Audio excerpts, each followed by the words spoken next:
finally back up to their pre-2025 levels. The Indian Central Bank, the RBI, has chosen to front load the interest rate cuts. The RBI has also cut the CRR rates, and India's tariff note is still to come. After a listless start to 2025, the Indian markets are finally back up to their pre-2025 levels, and we are seeing a revival in momentum in the equity markets. We as Right Research, with all our research, we think that this is a time where we are going to see a comeback of momentum. We are seeing momentum as a factor going to get strong, but nobody can predict the markets. So in this video, what we are going to do is we are going to look at a number of metrics that are giving us confidence into the revival of equity momentums. Why are we getting more and more confident, and what could be the risk to this rally. So this is a very exciting video. This will sort of help you understand why this might be a good time to allocate, why it might be a good time to bet into momentum stocks, and what are the sectors and stocks which could have higher momentum in the coming few months.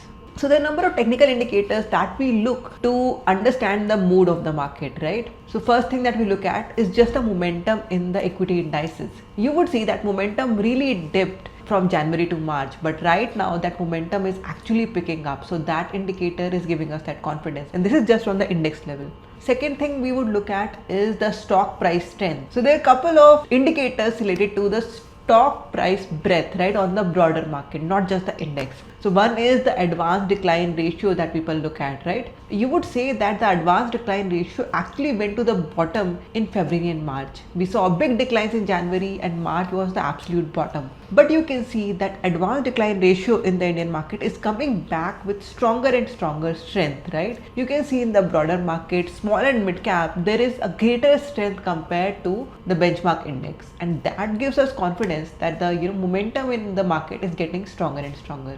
If you look at the put call ratios in the market also, you will see that metric is also becoming encouraging, right? From the bottoms in the March, you can see that ratio is also recovering, which gives you confidence that people are more bullish about the Indian markets.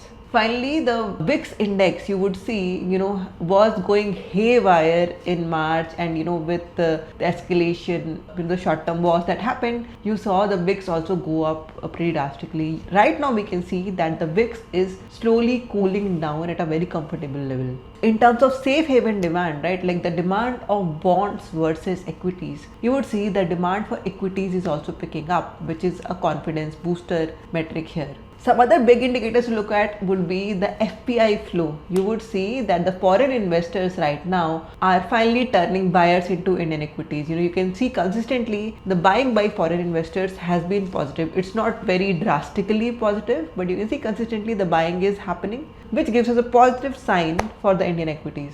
Another big signal of a growing bull market is, IPOs tend to increase, and you see higher number of block deals, and that is something that we're again seeing happen a lot in the market. IPO approvals are consistently increasing. You can see more and more IPOs are getting approved and coming into the market. Plus, there's a number of block deals that seem to be happening across a different set of stocks. What you would also see is the delivery volumes in NSE and BSE are increasing. That could be primarily because of SEBI's changing regulations, but increasing delivery volume is also a confidence boosting measure. Now let's try to understand what could be driving this revival, right? And we saw a correction happen from January to March, which was pretty drastic, and that was primarily either because of the valuation concerns for the Indian market, which had become a little bit frothy. Secondly, you saw Donald Trump, he was coming up with a lot of policies. He had instilled a lot of fear into the market, which has subsided right now, but that was a cause of concern at that point in time. Right now, why is the market recovering? First one is obviously the GDP. The Indian GDP at 7.4% was the highest across the world. It instills a lot of confidence in the India growth story, and India being a segment of high growth in the world that is increasingly going through a lot of turmoil, right? So the GDP ratio, the growth rate is one confidence boosting measure that is now giving us a lot of stimulus. And the second reason is the actual stimulus that is coming from the monetary policy. The Indian Central Bank, the RBI, has chosen to front load the interest rate cuts. What that means is they have given us the interest rate cuts earlier than what they think was needed. They thought that the rate cuts would be needed in the next, let's say, 6 months, and they front loaded those rate cuts. What that would lead to is that the growth would start coming up sooner. Why? Because the rate cuts typically take some time to transmit through the banks, right? So the banks don't just cut their lending rates immediately after the RBI cuts. They take between 3 months to 6 months for these rate cuts to propagate in the economy. So because the rate cuts have been front loaded, this propagation would become quicker, and we would have lower rates for us to borrow with sooner rather than later. That would lead to spike in capex in the private as well as infrastructure segment. Consumers will borrow money to maybe buy real estate for other consumption needs, and that will boost the GDP and the growth rate in the economy even more. The third thing that is leading to this growth is what happened in the budget, right? If you remember, in the budget, the government increased the zero tax threshold to 12.75 lakh. Which means that if your salary is less than 12.75 lakh, you don't pay any tax in the new tax regime. That effect is coming into play, which means that the consumers have more money in their hand to spend on consumption, and that is going to lead to a revival in consumption in the economy and a revival of growth in the economy. Now, another thing that is happening in the economy right now is a capex upswing. You can see that last year, being the election year, we saw much lesser capex than expected, and right now we can see the intensity of capital expenditure by the government, especially in the defense and the logistic and the capital goods segment, slowly inch up, right? So that is a positive that is leading to an upswing, and we saw a very good recovery happen in the PSU set of stocks, the defense and the railway segment as well. Along with that, there are sector-specific catalysts which are boosting growth or giving us more confidence. You can see the banking segment getting stronger and stronger fundamentally, which is giving confidence in the banking sector. The rate cuts are giving confidence to the NBFC and rated segment. The real estate, housing finance, that segment is gaining because of the lower rates as well. Renewables are gaining because of India's push to renewable energy, the Make in India initiatives, plus the defense segment is gaining because of the defense spending, as well as the government focus on defense exports being the next big thing for India. Finally, the inflows both from foreign capital as well as domestic inflow is giving confidence. If you look at the SIP flows in the AMC industry and the fund flow in the AMC industry from the domestic investors, you'll see a lot of confidence. The fund flow in domestic investors actually dipped, in the quarter of Jan to March, but right now we're seeing an uptick in that fund flow.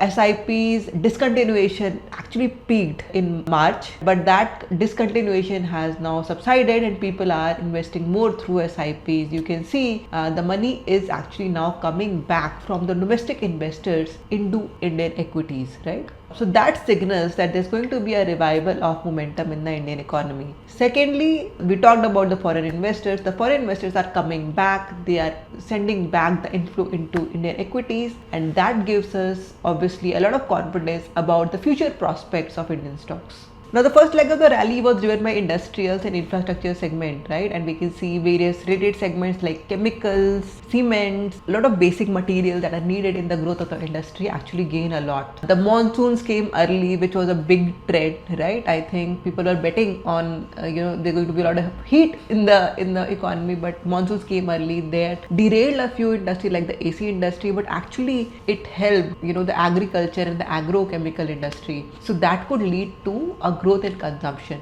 Secondly, the tax cuts, the government incentives in boosting consumption that are going to play a role. And the one big question that we have is consumption coming back? Is FMCG and consumption going to be the next big theme to bet on? There are a few tailwinds that are going to come and play a very important role. First is the government's rationalization of GST slabs, right? As the GST slabs become rationalized, that would help boost the consumption industry.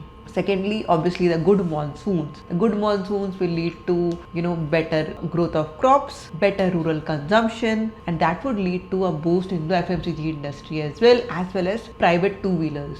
Thirdly, the union budget, boosted consumption by, increasing the threshold of free tax rates, right? So and that is going to boost consumption in the economy. And finally, if you look at the budget, again, the push was more towards the consumption-linked economy instead of capex, which gives us confidence that, there will be incentives for consumption to pick up. India traditionally has been an economy that has grown more through consumption, right? We have this huge mass of population, and consumption is the main driver of growth. So with all these tailwinds coming in together, consumption has a chance to pick up, and a lot of analysts expect consumption to pick up in the future, which would be one of the reasons why we could see a stronger momentum in our economy.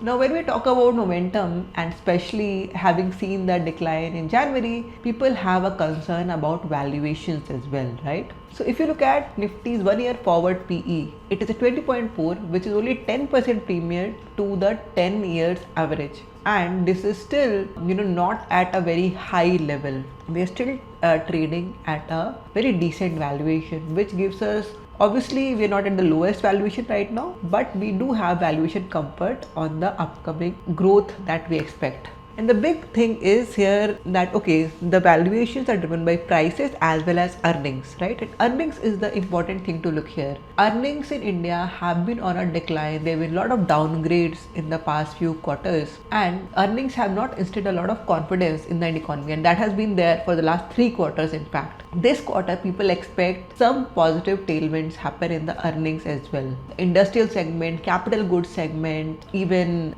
autos, chemicals, you're going to see some upward revision happen across the board in these segments, right? And that gives us confidence that the earning portion of the valuations will, push down our valuations lower, and that will give us comfort to grow from here. So one big thing that we are counting on in this quarter as well as the next few quarters is the earning growth to actually come and pick up, and that would be one of the big drivers that will lead to a strong rally. So better margin growth, better sales growth, and earning growth will be some of the cues that will lead to a sustained rally from here. And we see that happening in a quarter or so. Therefore, this might be a good time to actually build our position in the stocks where we see this growth continue.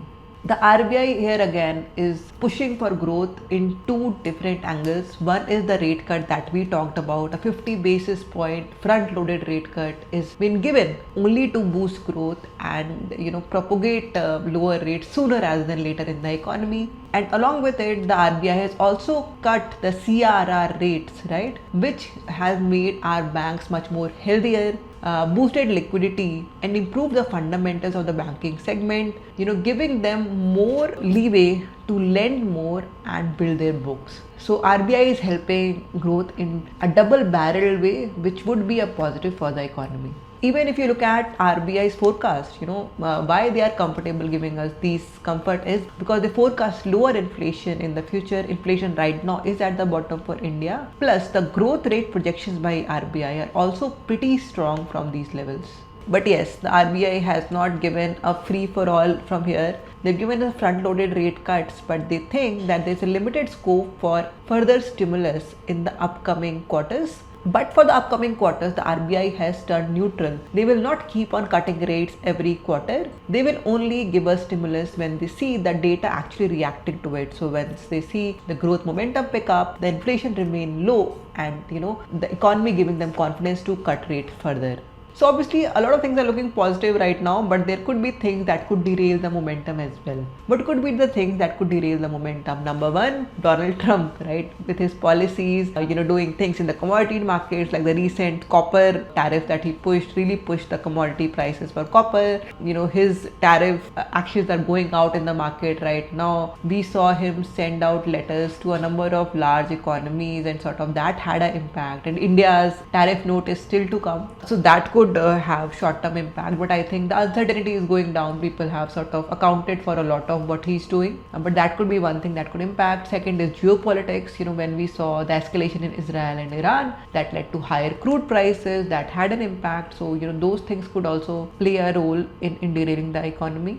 Finally, there are economic rationale. For example, the rate cuts will take some time to propagate. If banks are delayed in propagating that rate cuts, that could lead to delayed growth as well. So that could be one of the risks that is there in the economy. And while the policymakers have given us a lot of tools like lower tax rates, higher stimulus, lower interest rates, more liquidity into the market, and we are poised for strong growth. But there could be cases why inflation does not pick up. For example, if there is a global slowdown that happens in the US, that could have some implication in the Indian economy as well. So while things are really ready right now, we actually have to watch out for the global cues to see if they would impact or derail our growth as well, right? But right now, we don't see a strong reason for it. If you actually look at forecasts for a US recession, they have actually come down from what was projected, let's say 3 to 6 months ago. So that is also giving us confidence that that derailment might not happen. But yes, it's not that raging bull market just yet. You still have to be very careful about valuations. You have to look at the growth projections of the different companies, and that is how you have to take your positions into your next set of momentum stocks. So while it is a very interesting time in the market, you have to be very selective into the type of companies that you invest. So investing into small and mid caps might be good, but you have to be very selective about doing that. Investing into high growth stocks might be good, but you have to be careful in how you allocate to them. I know as investors, you might not have that bandwidth to actually put in that research, and that is where advisors and portfolio managers like Right Research come in. If you're looking at high quality research in trying to identify the right set of momentum stocks in the current market, our team is very confident in the stocks that we are picking right now and the growth prospects. If you're interested, we have all our details in the description section. You can reach out to our PMS team or subscribe to one of our small cases, and that would be a great way for you to participate in the rally. Investment in securities market are subject to market risks. Read all the related documents carefully before investing.